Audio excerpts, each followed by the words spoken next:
En France, la boucherie est bien plus qu'un métier. C'est une tradition, un savoir-faire, un engagement quotidien. Chaque jour, des hommes et des femmes perpétuent ce lien entre les éleveurs, la viande et nos assiettes. Une passion transmise, taillée, façonnée à la main, au coin des billots, dans l'ombre des boutiques de quartier. Mais aujourd'hui, la lumière s'allume sur eux. Bienvenue dans Boucherie, le grand duel. Une compétition où la précision, la technique et le goût s'affrontent. Deux épreuves, un seul vainqueur. Ici, ce sont les meilleurs gestes, les plus belles découpes et les créations les plus inspirées qui feront la différence. Face à eux, un jury d'excellence. Alexandre Tchek, alias Bonne Pitance, ancien boucher devenu créateur culinaire. Et Jean-Charles Beunier, meilleur ouvrier de France. Deux regards, deux parcours, au service d'une même mission, faire rayonner la boucherie artisanale. Qui saura tirer son couteau du jeu? Le duel commence. Et c'est en Ille-et-Vilaine qu'a lieu ce premier duel. À Bru, Matisse, boucherie d'Andy Butcher.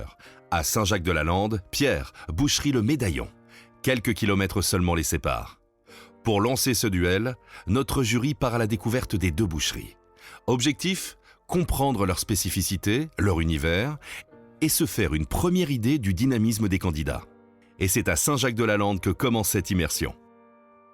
Bonjour. Pierre, Enchanté. enchanté. Merci de nous accueillir. Avec plaisir. Seconde, d'Andy Butcher. Boucherie, charcuterie. Disco. Disco. Allons-y. Hop là. Messieurs, dames, bonjour. Messieurs, bonjour. Bonjour messieurs. Ah, disco. Ouais. C'est donc ça, le disco. Alors Mathis, c'est ça? Tout à fait. Enchanté, Jean-Charles. Allons, arrêtons-nous un instant sur ce premier membre du jury, Jean-Charles Beunier. Meilleur ouvrier de France, artisan reconnu et formateur exigeant, il incarne l'excellence, la transmission et l'amour du travail bien fait. Habitué au concours, passionné par le geste juste, il pose sur les candidats un regard précis mais bienveillant. Non, c'est ça, tu vois, qui est pas mal, c'est que tu arrives dans une boucherie, ça reste un commerce de proximité. Tu vas avoir de l'épicerie fine, tu vas avoir un peu d'alcool, tu vas avoir de la viande, tu vas avoir des préparations traiteurs. Ouais, tu peux faire tes courses, quoi. Les boucheries d'aujourd'hui ne se contentent plus de vendre uniquement de la viande. La boutique de Pierre en est une belle illustration. Dès l'entrée, on est frappé par la richesse de l'offre, entre plats cuisinés, préparations maison et produits du quotidien soigneusement sélectionnés. Chaque chose à sa place, on essaye de jouer sur les couleurs, on essaye d'embellir au maximum pour que le rayon soit joli à l'œil, que ça donne envie et que, voilà, que les clients, quand ils arrivent dans le magasin, ils aient envie de tout acheter, quoi. Grosse gamme de spécialités bouchères crues, grosse gamme de brochettes. Des brochettes, ouais, on en fait plein. On essaie de faire des choses un peu originales. Là par exemple c'est typiquement ça. Ça c'est une brochette de veau avec de la citronnelle. C'est du veau mélangé avec du thym, du citron. Et au lieu d'un pic à brochette, on a mis la citronnelle qui va diffuser du goût, quoi. Ça c'est original. Qu'est-ce qu'on a là tout de suite dans l'absolu? Des brochettes de filet mignon, ça change de la brochette en cube. T'as fait une spécialité comme ça? Chut, on va le dire. Il est vrai qu'Alexandre Tchek n'en est pas à son coup d'essai lorsqu'il s'agit de créer des préparations bouchères originales et bien pensées. Notre deuxième membre du jury, plus connu sous le nom de Bonne Pitance, est un ancien boucher devenu créateur de contenu culinaire, passionné par la mise en valeur des produits bruts. Avec un œil moderne et une vraie exigence sur le goût et l'esthétique, il apporte une autre lecture du métier. Bon alors, le grand duel, comment tu l'appréhendes? Eh ben, on l'apprend plutôt bien, on a tout fait pour qu'on soit prêt le jour J. Oh, t'es un peu stressé quand même.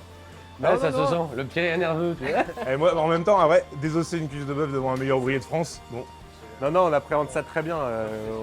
On est prêt, on a tout fait pour être prêt le jour J, pour que tout soit nickel. Et voilà, après que le meilleur gagne, hein. Je connais Mathis, ouais, qui est un très très bon boucher sur Bru, c'est un adversaire de taille. Pierre, on se connaît parce que le monde est petit, on s'est croisés. Donc il va y avoir du niveau, on va tout donner. On est passionnés tous les deux, on aime notre métier tous les deux.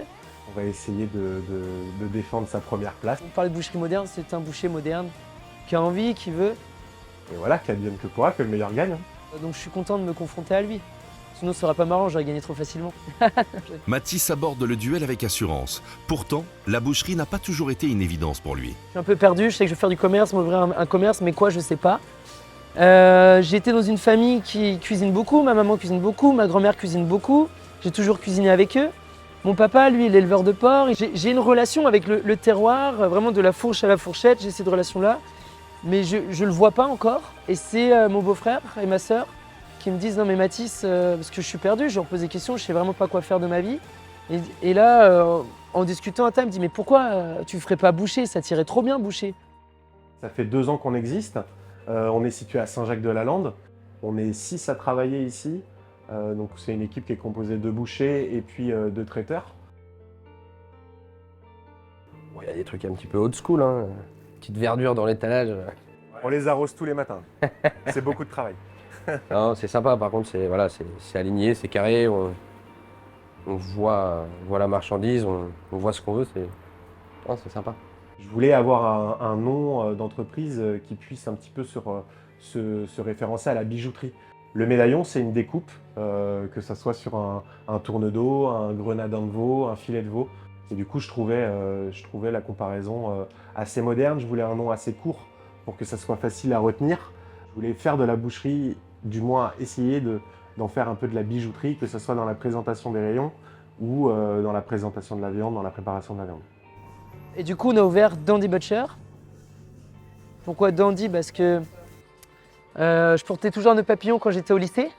Parce que c'était pour le côté un peu fun, marrant et aussi chic, mais sans se prendre au sérieux. Et Butcher, parce que quand j'étais à l'étranger, Mathis, c'était un peu compliqué pour les anglo-saxons.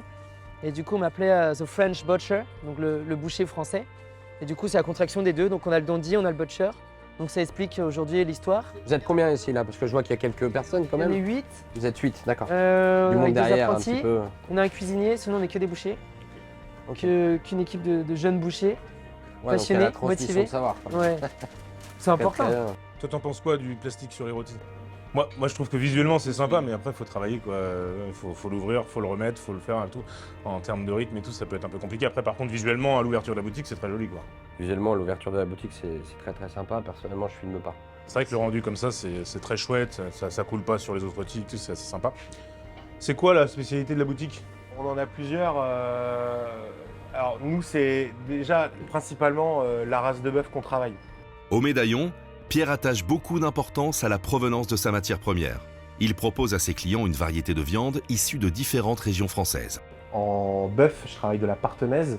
Donc la partenaise, c'est un choix de cœur. En fait, j'ai travaillé cette race dans différentes boutiques où j'ai pu travailler auparavant. C'est vraiment une race qui est avec une viande bien conformée, très tendre. On arrive à trouver un peu de persillé qui est très intéressant dans les pièces à griller. Le blanc cœur, en fait, c'est une garantie pour les clients qui sont assez attachés à ce label d'avoir un produit de qualité derrière. Quand on fait en sorte d'avoir de bons produits, sourcés, français, en général, les clients ne sont jamais déçus. Et puis ce qui m'intriguait un peu, je suis en train de regarder, je vois qu'il y a une côte de bœuf à mon nom. Tout à fait. C'est des gens qui adorent les côtes de bœuf, qui sont fadas de côtes de bœuf. On leur propose un service, c'est qu'ils achètent les côtes de bœuf au prix du frais. Nous, on leur fait maturer gracieusement, c'est avantageux pour eux parce que tout l'été, ils consomment pas mal de côtes de bœuf.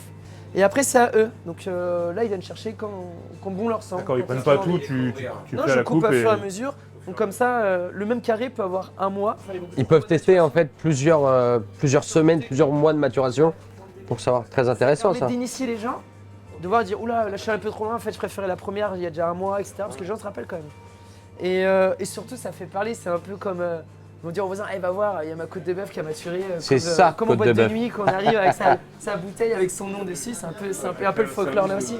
De location de chanvre maturée, quoi. Voilà. Ah, c'est très cool. Non, c'est pas mal. Très sympathique. Et après, ce qu'on fait beaucoup ici, nous, c'est les filets mignons farcis. Donc on va retravailler le filet mignon sous différentes formes, avec plusieurs parfums. On va y mettre des condiments à l'intérieur pour offrir un peu d'originalité aux clients, quoi. Ah, super. Roulé, c'est ouvert? Alors c'est un filet mignon qui est ouvert en deux. Et on va y mettre, voilà, là par exemple sur celui-là, sur l'italien, vous allez avoir un pesto, un jambon de Parme affiné, des tomates confites, de la mozzarella. Aujourd'hui, on a vu qu'en boucherie, il y a une nouvelle aisance. Il faut que la cuisson des viandes soit plutôt rapide. Les pot-au-feu, les bourguignons, les daubes, ça se perd. Donc il faut pouvoir faire des filets mignons, des rôtis qui puissent être cuits en 45-50 minutes. Nous, on aime bien faire pas mal de petites préparations, on n'aime pas avoir des gros muscles en rayon. Donc on essaye de presque tout transformer, tout préparer. Un filet mignon brut va devenir un filet mignon farci. Donc c'est un peu le même esprit. Et puis on a plein de choses, on fait pas que de la viande, on fait des mini poivrons farcis, ça c'est Poivrons, tout ouais. bête. le bacon qui devient croustillant à l'extérieur, le fromage coulant à l'intérieur. C'est tout bête, mais c'est rigolo. Bon, Ouais. défi, Très bien. Défi tu te sens comment? T'es prêt? J'ai pas désossé une cuisse depuis au moins 4 ans. La cuisse de bœuf, ça doit bien faire 2 ans que je laisse mes gars s'en occuper. Bon, tu nous montres ça du coup? Avec plaisir. On y Allez, va, c'est parti? On y va. Place à la première épreuve, le duel technique. Objectif du jour, désosser une cuisse de bœuf. Une pièce lourde, complexe, qui exige à la fois force, précision et une parfaite connaissance de l'anatomie.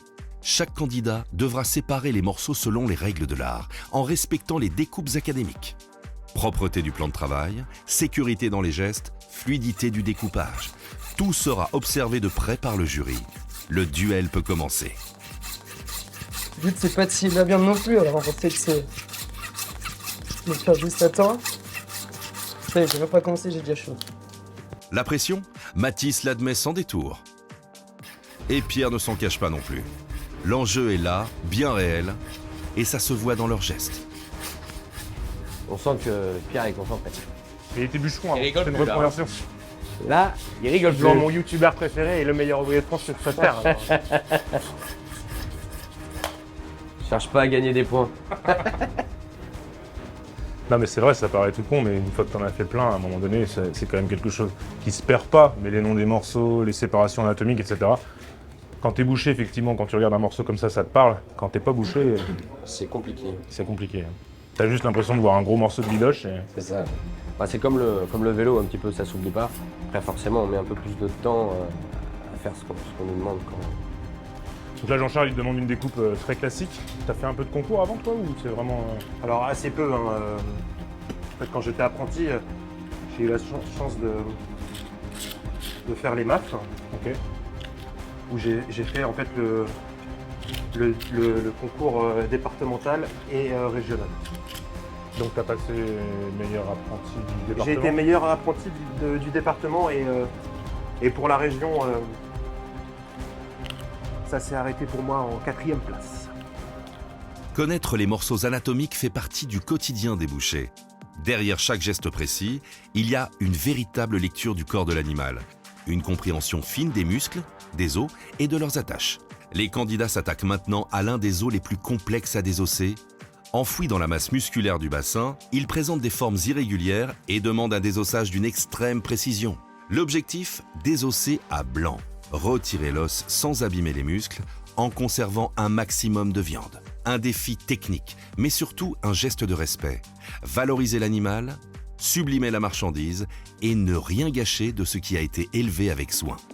C'est ça en fait, il faut bien prendre conscience que on est aussi conscient qu'il y a un animal qui a été abattu pour notre consommation. Et notre but, c'est quand même de sublimer, c'est vraiment un terme que j'emploie au quotidien, c'est sublimer cette marchandise pour qu'au quotidien, justement, on puisse valoriser notre travail en fait.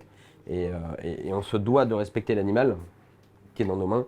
Et des ossages à blanc, voilà, il y a aussi une question de rentabilité, il y a une question de beaux gestes et de savoir-faire. C'est ce qui va aussi nous différencier, comme tu disais, d'autres pays ou d'autres cultures. Ouais. Que les gens comprennent bien, on est pertinemment au courant que ça prend plus de temps à faire. C'est vraiment une contrainte qu'on s'impose par respect pour le métier, par respect pour l'animal, etc. Il est évidemment possible de désosser une cuisse de bœuf beaucoup plus rapidement que ça, sans respecter tous les critères que la boucherie française s'impose. Mais notre métier, c'est ça. Et donc, du coup, c'est important de le faire dans la plus belle des manières possibles. Aujourd'hui, la viande, c'est une denrée C'est un rare. produit de luxe, Si on peut le c'est dire. de plus en plus cher. Et puis, Ça commence à Ouais, mais coûter, je pense que la clientèle est quand même... sensible à la qualité. c'est ça. C'est-à-dire que de toute façon, tu rentres dans une boucherie, tu sais que tu vas acheter un produit de luxe. Si la viande est aujourd'hui perçue comme un produit de luxe, c'est parce qu'elle exige du temps, du soin et un vrai savoir-faire à chaque étape de sa transformation. Nos jurés en ont pleine conscience et tout au long de l'émission, ils échangent avec les candidats pour tester leur capacité à rester concentrés sous pression. Ici, Mathis lève la tente de tranche, une étape délicate qui demande précision pour détacher les muscles attenants au fémur sans abîmer les fibres. Le geste est technique et chaque détail compte dans l'évaluation finale. faut pas laisser de viande dessus, mais bon. Le moins possible. Après, encore une fois, comme on le disait tout à l'heure, c'est pas un concours de mof ici. Le but du jeu, c'est de voir un boucher qui travaille dans la vraie vie, etc. Après, moi j'ai pas eu le problème, j'étais un tout jeune apprenti de 30 ans et de 100 kilos quand j'ai commencé ma reconversion. Donc ça m'impressionnait pas trop au niveau du poids. Il triche, lui. Mais, non, mais c'est vrai que quand tu regardes la première fois, déjà tu vois cette espèce d'énorme morceau de barbac et on te dit vas-y des os. Tu sais pas où mettre le couteau. Depuis le début de l'épreuve, plusieurs étapes ont déjà été franchies. La coupe de hanche, l'araignée levée, la tranche levée, puis le jarret. Il reste désormais le fémur, un os long, dense et profondément ancré dans la cuisse. Pour le retirer, les bouchers doivent enchaîner les coups, chercher le bon axe. Recouper, corriger, s'adapter à la forme de l'os. Rien n'est rectiligne ici. Le fémur doit rouler légèrement sous la lame, être dégagé sans forcer, tout en gardant la viande intacte autour. Le geste est physique, souvent répétitif, et demande autant de précision que d'endurance. La posture, la pression du corps, la stabilité de la main, tout entre en jeu. Et pendant que le jury observe, la moindre hésitation peut faire la différence. D'ailleurs, Alexandre a une anecdote plutôt amusante à propos de cet os. Je te disais, l'anecdote avec le fémur, c'est qu'en fait, on se rend pas compte, c'est un fémur de vache. Je suis quand même un peu moins lourd qu'une vache. Et pour autant, en fait, le fémur de l'homme et le fémur de la vache fait la même taille. C'est juste la largeur et le truc, mais si tu regardes, tu te mets à côté d'une vache, tu verras que tu feras... si tu fais 1m48 ou 1m90, ça peut changer quand même, mais grosso modo, il n'y a pas une énorme différence sur la longueur. C'est que toi, t'es grand, c'est pour ça. J'ai comparé mon fémur à tous les fémurs de vache que j'ai rencontrés. Est-ce que je t'ai raconté l'anecdote sur le fémur de vache? Non. J'ai peut-être dit ce matin, je radote, excuse-moi. Ouh là, j'ai pas des os entièrement, il reste le... Ouh, la grosse erreur. Je suis obligé de le reprendre. Je l'ai vu en pesant, j'ai fait... Ouh, le truc de... C'est vraiment le... Ça se voit que ça fait longtemps que j'ai pas fait. Donc, tu vas nous lever la poire. Exactement. Qui est un petit morceau qui fait entre 5 et 600 grammes dans une grosse cuisse de bœuf qui peut parfois en faire 80-90 kilos. La taille d'une poire, là on voit bien qu'elle est quand même relativement petit sur une demi-carcasse. Je vais chercher la poire. Donc là, il faut que tu ailles chercher la poire, c'est ça. Ouais. Demande d'aller dépiécer la poire. Donc tu fais comme Ok. tu veux, tu vas chercher tout le trio ou tu prends juste la poire comme tu veux. C'est comme ça, peu importe, il n'y a pas de règle. Il y a pas de règle. On veut la poire. On veut une poire On là. veut la poire. On veut la Il y poire. a... Ok. Tu nous choisis la poire. Enfin, tu prélèves, tu viens lever la poire. Pendant que Pierre prépare avec sérieux la poire, un morceau aussi apprécié que technique, nos jurés lancent en coulisses le défi imposé. José, salarié de Pierre et complice du jury, l'interpelle. Pierre, excuse-moi, il y a Madame Jacques, elle va absolument la poire. Elle va absolument la poire.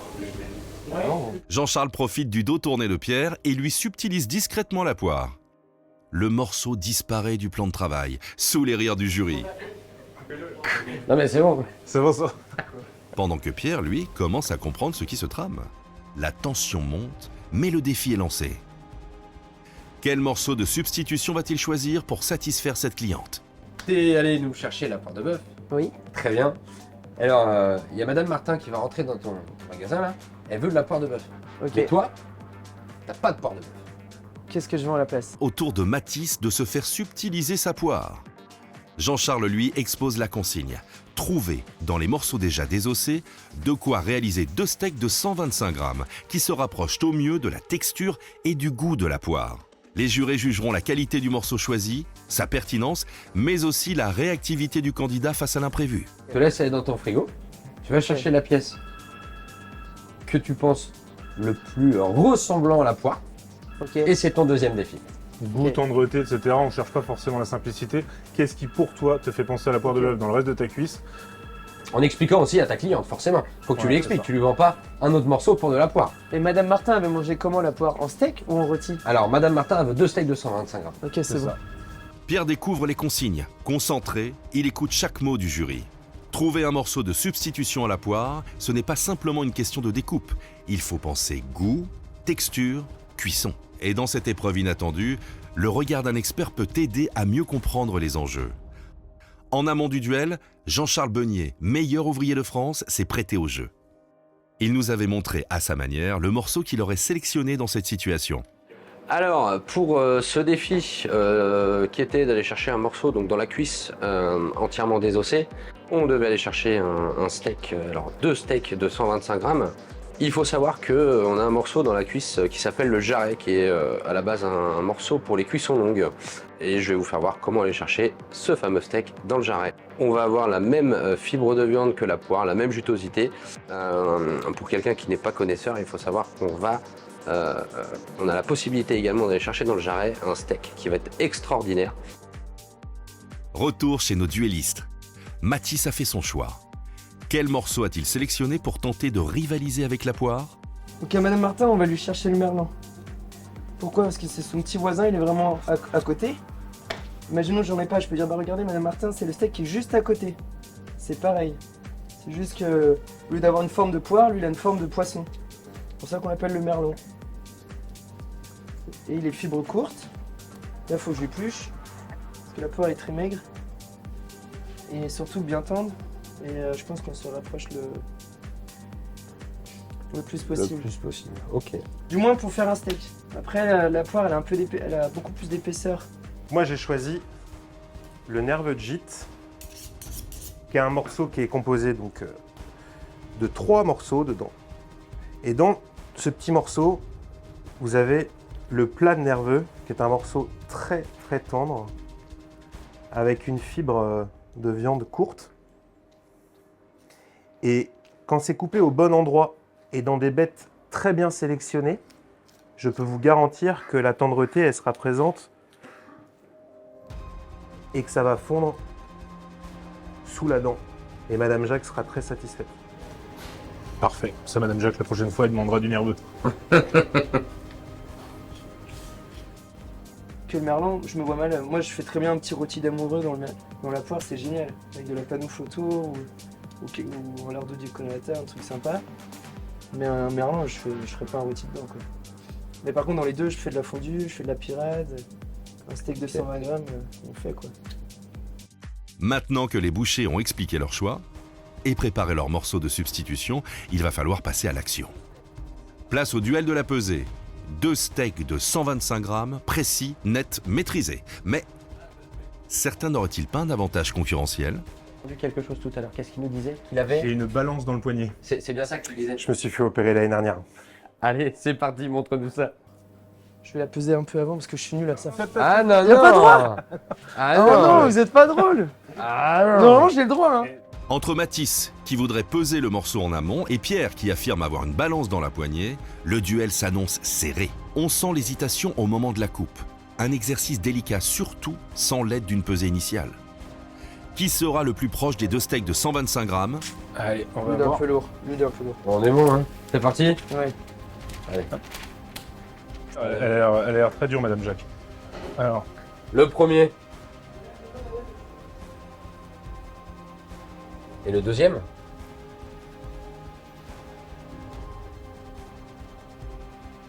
Bon, seule chose que je peux dire, c'est que t'es régulier. est-ce que t'es bon, tu penses? Bah, je sais pas, t'as une balance. Nous, moi, je sais pas. Hein. T'as pas le droit de regarder la balance. Ok, j'ai pas le droit de regarder. Ah si, je suis obligé de regarder en vrai. Alors, Comment tu mets la Non, table je là-dessus? regarde pas, je regarde pas. le gros.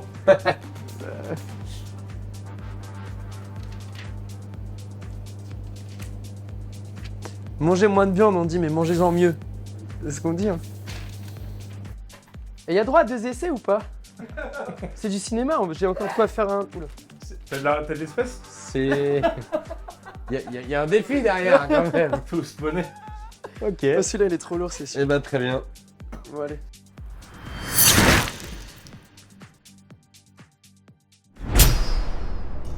Bon, l'épreuve de la cuisse de bœuf, c'est terminé. On passe à table. Donc, tu connaissais l'épreuve. J'ai hâte de voir ce que tu nous as préparé. Bon, du coup, Pierre, on a vu que tu savais désosser un petit peu un animal. Plutôt cool. Maintenant, le métier de boucher, c'est aussi de faire à manger. Et donc, bon, tu as déjà évoqué le défi. Qu'est-ce que tu nous as préparé? Le défi qui nous a été donné, c'est de revaloriser un bas morceau, Une préparation culinaire. donc un morceau qui est dans la base de bœuf, dans l'avant du bœuf, C'est une très bonne idée d'ailleurs comme défi parce que ça nous remet en question.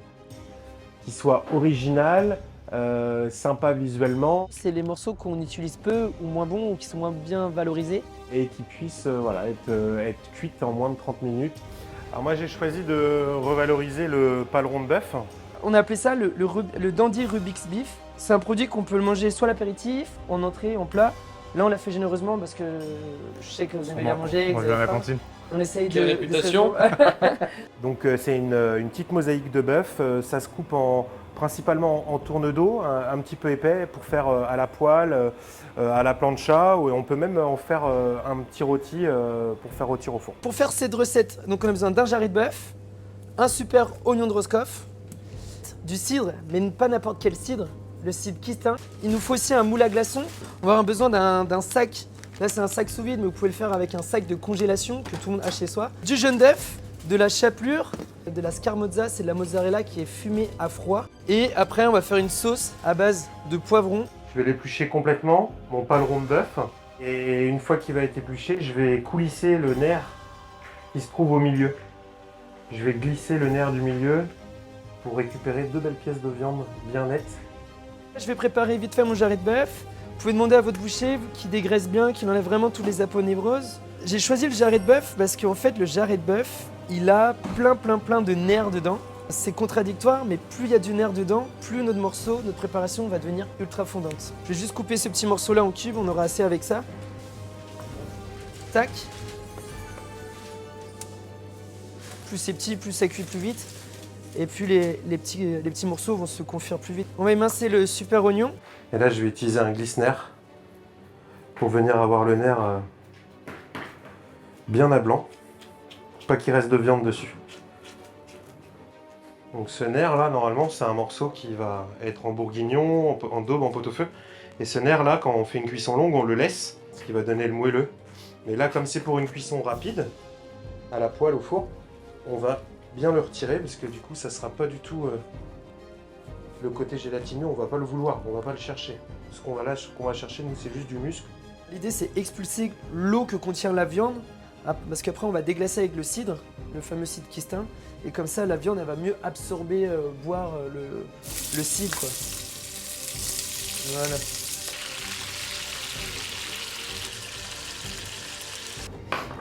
Et là, ensuite, avec mon paleron, je vais venir faire 3 belles bandes dans ma pièce.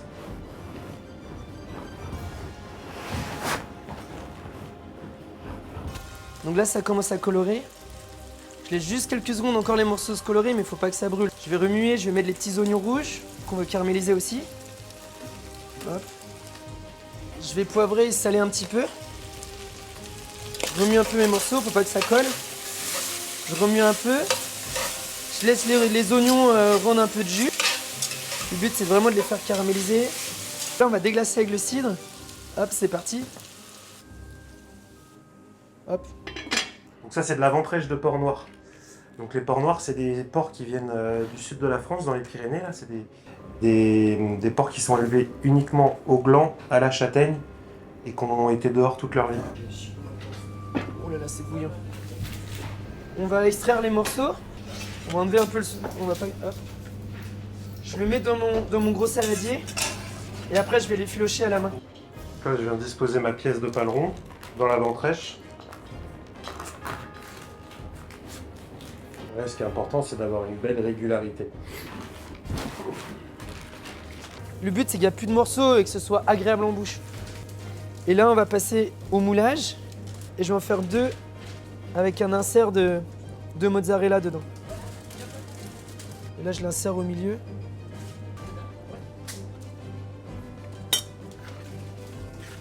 Donc là, c'est un beurre persillé.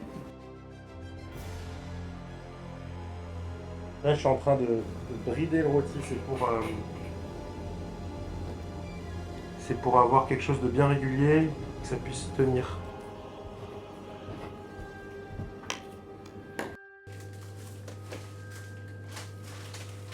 Je garnis bien généreusement. Tac. Les recettes sont prêtes. Nos 2 duellistes ont choisi des morceaux différents à valoriser et proposé des recettes bien distinctes. Avant de goûter, les jurys prennent connaissance des conseils de cuisson des candidats et Alexandre s'occupe de la remise en température, avant de passer au dressage en assiette et à la dégustation. Un privilège, certes, mais aussi une vraie difficulté. Qui a le mieux relevé ce défi ? Donc moi, j'ai jamais cuisiné de ma vie. Je suis un client. Tu vas me conseiller donc la tranche. Ouais. Donc là, je sais pas, imaginons une tranche pour 2 bons mangeurs. Allez, Et puis on va le cuisiner. on va se sacrifier. Ça, il n'y a plus qu'à réchauffer au four Pas à 180. d'assaisonnement, plat au four, 190 minutes. Donc je vais vous faire une tranche pour 2 personnes. Et n'oublions pas que c'est toi qui vas faire cuire. C'est à lui de nous donner les bons conseils de cuisson. C'est joli. C'est très sexy pour le coup, là, il n'y a pas à dire, c'est vraiment très beau. Ça donne envie en tout cas. Ça, là, J'ai choisi d'y insérer un beurre aillé pour éviter en fait d'avoir besoin de mettre trop d'huile d'olive ou de matière grasse dans la poêle.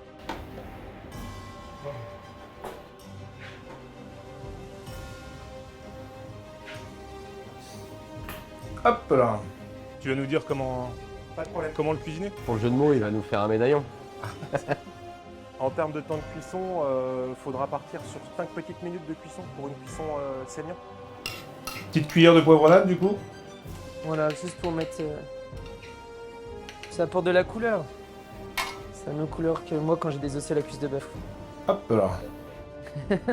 Pour la cuisson de cette mosaïque de bœuf, je commencerai sur une plancha bien chaude, avec vraiment une toute petite noisette d'huile d'olive pour pas qu'elle colle trop à la plancha. Et j'assaisonne ou pas? On assaisonne après la cuisson. Et puis après, commencer à bien colorer sur la ventrèche, d'abord sur le profil pour bien donner une coloration. Je la sors, j'assaisonne, 3 minutes couvert. Exactement, tout à fait. Donc sel, poivre.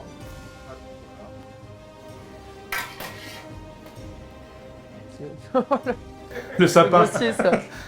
On va peut-être manger? Allez, go, c'est parti. On va goûter? Donc, Manger? parti, cœur coulant. Allez, cœur coulant. Cœur coulant ou cœur coulant? Ça a été vendu, hein. Mais bon. Ouais. Cœur coulant. Ah, cœur coulant. Cœur coulant, ça fonctionne. Bœuf cochon, ça marche, en général. Avec la ventrèche, ça fonctionne. Ouais. La question que je me pose, c'est est-ce qu'on sent bien Le beurre. Niveau cuisson, bon, on est bleu saignant. Moi, ça me plaît. Moi, ça me plaît aussi, mais peut-être pas assez saignant. Ça sent extrêmement bon. Il y a une espèce de petite odeur de pot-au-feu réconfortant, là, mais un peu plus moderne. Non, c'est super bon. C'est vraiment très très bon. Ça se marie super bien avec le poivron. Je pensais que ça allait être un petit peu écœurant, le côté trop jarret. Mais comme il est bien assaisonné, etc., et puis que t'as le fromage, la poivronnade, la chapelure, les différentes textures et tout, c'est sympa. Et pour le petit symbole, une fois que la pièce est défaite, bah, ça fait des médaillons. Ouais. Rappel à la boutique, très bien joué. Bon, bah super. Très bien. J'aime beaucoup. Quand je m'entends pas parler. Surtout quand je vois la taille des fourchettes que tu te mets dans la bouche. Donc pour ce défi, on avait demandé aux candidats d'essayer d'utiliser un morceau un petit peu moins noble pour le revaloriser pour des recettes estivales. Moi j'ai pris une bavette de flancher. Alors c'est pas un morceau qui est pas utilisé, mais elle est quand même moins noble que l'autre bavette, la bavette d'Aloyo. Elle est un petit peu moins tendre, un petit peu moins appréciée. Mais surtout ce que je voulais absolument, c'était utiliser des abats. Donc ici je vais utiliser du foie de bœuf. Alors on a tendance à privilégier le foie de veau. Le foie de bœuf est un petit peu plus fort, mais c'est quand même très bon et c'est surtout excellent pour la santé. Pour essayer de faire quelque chose quand même d'assez joli et d'assez sympa, j'ai préparé un petit pesto d'épinards, des feuilles d'épinards crues et de la copa. Du coup je vais faire un rôti façon tourne-dos qu'on va pouvoir trancher pour faire des petits tourne-dos qu'on pourra mettre directement au barbecue ou à la poêle. Je vais commencer par ouvrir ma bavette de flancher avec mon couteau. L'objectif c'est de l'affiner au maximum et surtout d'augmenter la surface pour pouvoir y mettre tous les ingrédients. J'assaisonne légèrement, sel et poivre. Ensuite, je dispose mes tranches fines de copa. Elles sont légèrement salées, mais pas assez pour assaisonner tout mon rôti. Ensuite, je mets des feuilles crues d'épinards que je vais recouvrir avec mes tranches très fines de foie de bœuf. Pour assaisonner ce foie, je vais répartir mon pesto d'épinards. Ensuite, il n'y a plus qu'à rouler le rôti sur lui-même pour le former. Il faut le ficeler solidement pour que la préparation tienne bien. Idéalement, il faudrait le placer au moins 30 minutes au frigo pour qu'il fige et se raffermisse. Plus qu'à trancher de jolis tourne-dos bien épais. Pour la cuisson, une poêle chaude, une cuillère d'huile et une noix de beurre. On laisse cuire 2 minutes de chaque côté en arrosant régulièrement avec le beurre et plus qu'à déguster.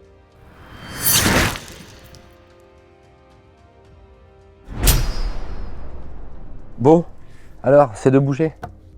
Sympathique. Ces deux Belle boucheries, journée. très bien, ouais, franchement, sympathique. on a passé une super journée. Il y a des plus, il y a des moins dans les deux. Ouais. C'est des hauts, des bas sur chacune des boutiques, donc il y a moyen de délibérer, je pense. Si t'as envie de récompenser les deux, parce que tu sens que t'as affaire à deux passionnés, Deux passionnés, deux équipes personnes. très jeunes, Ah ouais. hyper motivées et tout. On a vu que des souris aujourd'hui, c'était vraiment un régal pour ça. De personnes qui sont installées très tôt, hein, très jeunes. Qui hein. sont très jeunes, ouais, qui sont installés, qui ont pris le risque de le faire et ça marche super bien, donc ça c'est super cool. Ils sont tous 3 ans à peu près. Les 2 ou 3 ans de boutique. Hein. Troisième année, ça fonctionne bien. Hein. Si effectivement nos deux duellistes, Mathis et Pierre, présentent des boutiques très différentes, le niveau est particulièrement serré. Le jury délibère longuement entre la qualité de l'étalage, l'épreuve de désossage, le duel autour de la préparation bouchère, le défi du pesé et le choix d'un morceau alternatif à la poire. Après discussion, un consensus a été trouvé. Le verdict peut désormais être annoncé. Allez, parti. On a déjà passé franchement une très très bonne journée. On a vu 2 belles boucheries avec toute une équipe de passionnés. C'était vraiment très agréable. De passionnés, les salariés également. De belles boutiques, bien tenues. Donc, bravo, merci d'avoir pris du temps aussi pour nous aujourd'hui. C'était fort sympathique. Dans les critères, il y avait la boutique en tant que telle. On s'était un peu mis d'accord sur le fait qu'on a un peu de mal à vous départager tous les deux. C'est des univers différents, mais en même temps, ça nous a plu beaucoup dans les 2 cas. Il y en a une qui est un peu plus grosse que l'autre, mais ça, c'est pas un critère. Et dans ce critère-là, il y avait aussi la partie étalage, l'achalandage. Les 2 boutiques sont avec des produits diversifiés, chacun a son style. On a pris la décision, du coup, sur cette partie-là, en tout cas, de vous donner chacun un point, c'est-à-dire à égalité sur la partie boutique. Ensuite, la partie technique, on va discuter un petit peu. On a vu qu'il y en avait un qui avait un petit peu plus de facilité que le second. On a vu des coups de couteau, des séparations à peine effectuées correctement. Je pense qu'il y a aussi du stress dû aux caméras, il y a Alexandre qui est quand même assez connu, j'en fais.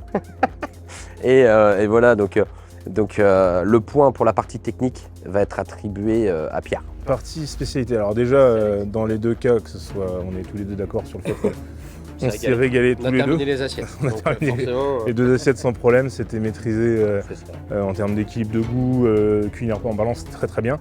Mais il y avait un défi, et ce défi-là, c'était vraiment d'aller chercher un produit qui était moins noble, plus difficile à vendre, surtout en période estivale, etc. Et pour le coup, dans ce critère-là, c'est l'autre boucherie, du coup, la partie d'Andy Butcher qui s'est bien régalée, donc qui s'est bien débrouillée, pardon, donc super, un point pour Mathis aussi là-dessus. Donc on se retrouve avec une égalité parfaite à nouveau.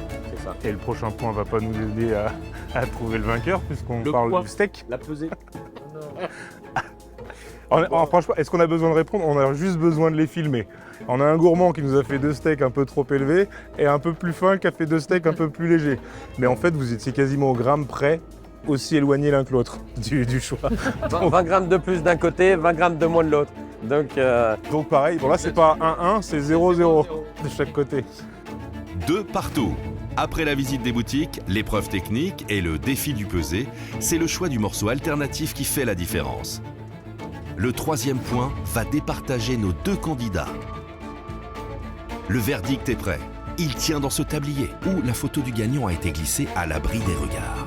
Alors, Mathis de Dandy Butcher ou Pierre du Médaillon? Le médaillon. Le verdict est tombé. Un beau duel entre 2 bouchers passionnés et passionnants.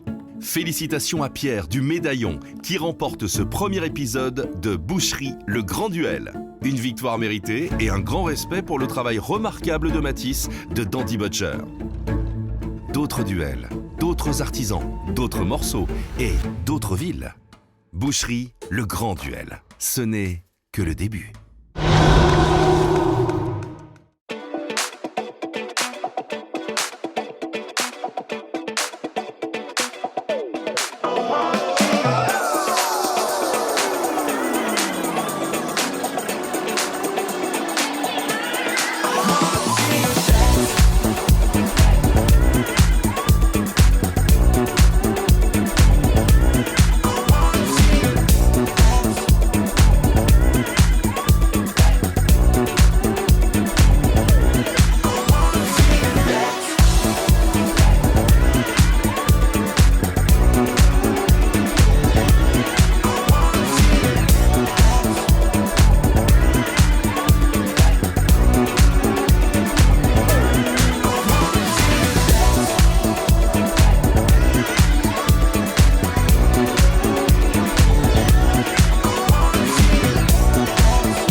That's